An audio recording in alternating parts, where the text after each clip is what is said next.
Well, no, actually, I didn't enter into a relationship. I was in a relationship with somebody who wasn't in a relationship with me. So I guess there's no better way to start this than to just say, hey, I'm Tamika Hall, just Tamika in this space. And welcome to the Man Fast.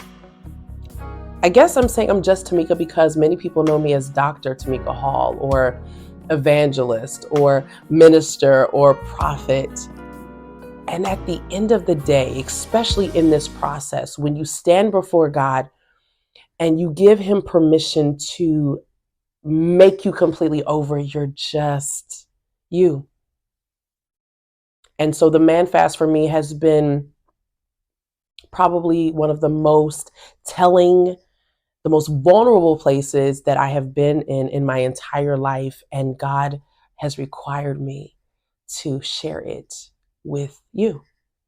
And I'm honored to be in this space. And, the reason for that is for years I've been traveling the world. I've been preaching and teaching the gospel. I've been teaching women how to launch business, how to own their greatness, how to confidently take up space, when in the reality is that for many of those years, I was broken, tortured by my own insecurities. And I struggled with my flesh because I really couldn't manage the matters of the heart very well. And so I really was caught up in this vicious cycle of loneliness, regret, and shame. And I couldn't really figure out how to break it until I hit rock bottom. I got into this place where I didn't know if I could hear God anymore. I didn't know if I could feel him anymore. And it was in that place that I entered into a relationship. Well, no, actually, I didn't enter into a relationship. I was in a relationship with somebody who wasn't in a relationship with me. That's the person that you give all of the wifey benefits to that they have not earned. And then when you finally gain the courage to be like, yo, what is this all about? They say to you, nah, you just my homegirl. I never saw you like that. The heartbreak.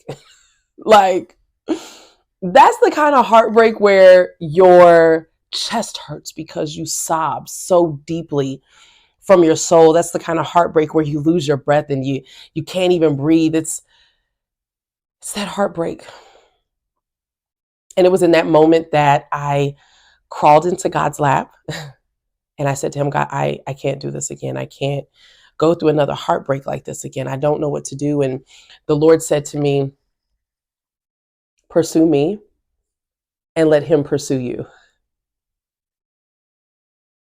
And I initially thought I knew who the him was.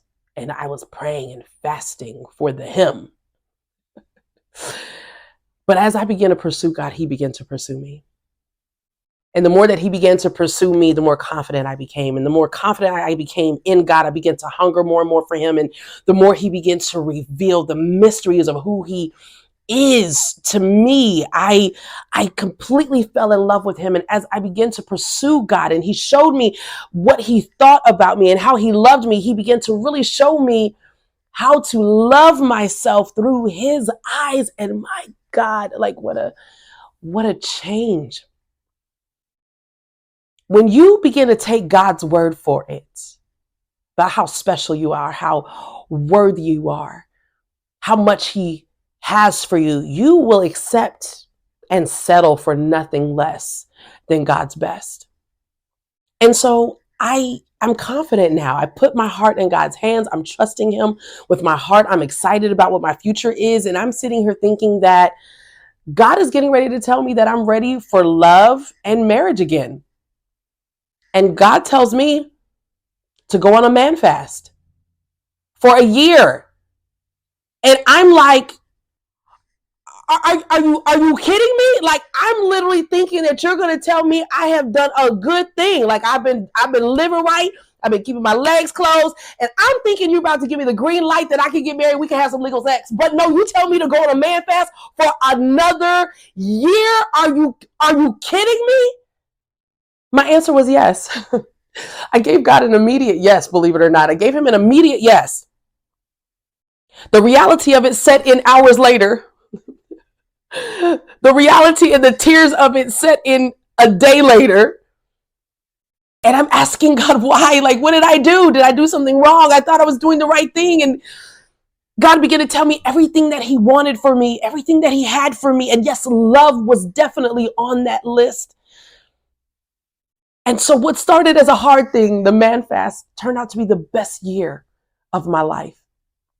I learned to love myself through his eyes. I learned how to let him really heal me of my brokenness. God broke all the soul ties in my life, all while preparing me for the man of my prayers. See, what I've come to understand is that the man of our dreams is not often what God has for us. And so he says no because he knows that we deserve better. And when my year was over, I said to God, listen, I don't even want to go on a date until you tell me that this person has been vetted by you. They have to go through you to get to me. And this podcast is your audible fist bump to pursue God at all costs. And you're going to find interviews, meaningful and candid, sometimes unfiltered conversations. I'm sorry, my mom literally gets this from me first. You will have this every single week while we put God first, while we're in the middle of our wait. And so I'm excited about this journey with you. And until next time, remember that this is Tamika Hall, that I love you.